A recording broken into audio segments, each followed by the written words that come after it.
Je vais vous montrer un passage dans la Bible qui a l'air de rien du tout, qui a l'air inintéressant, mais qui en vérité est vraiment important, qui symbolise pas mal de choses. En Genèse chapitre 15, il y a la fameuse alliance abrahamique. Et regardez ce qui est écrit au verset 11.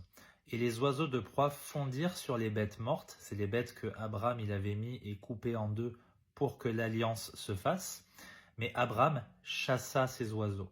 Vous allez me dire, oui, et alors, qu'est-ce que ça peut faire qu'il chasse les oiseaux? C'est normal, il fallait que l'alliance se fasse et que les carcasses restent au bon endroit et chasser les oiseaux. Qu'est-ce qu'on s'en fiche? Alors non, on s'en fiche pas puisque Jésus, il a dit qu'on doit se nourrir de toute parole qui sort de la bouche de Dieu et on doit méditer la loi, on doit méditer chaque passage sérieusement. Si vous connaissez la parabole du semeur en Matthieu chapitre 13, il y a un passage parallèle, c'est ce qu'on appelle une référence croisée. Regardez ce qui est écrit par rapport au semeur qui sème la parole de Dieu.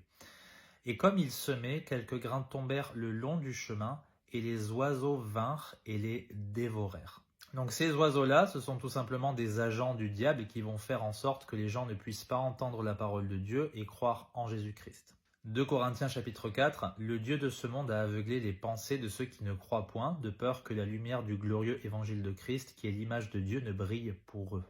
Eh bien en fait, les oiseaux qu'Abraham il a chassés, c'est vraiment symboliquement la même chose.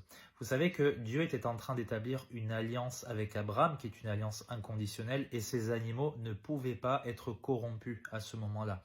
On ne peut pas laisser des agents du diable essayer de détruire l'alliance, de s'attaquer à l'alliance. Et aujourd'hui, il y a beaucoup de faux prophètes, de faux chrétiens qui essaient d'enseigner d'autres évangiles, qui essaient de vous faire douter de votre salut, qui essaient de vous arracher de la main de Dieu.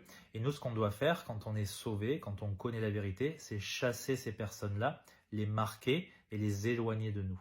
C'est ça qui est symbolisé ici, donc c'est un détail très important. Les oiseaux représentent les faux frères, les faux convertis, les faux prophètes qui vont essayer de pervertir la grâce de Dieu.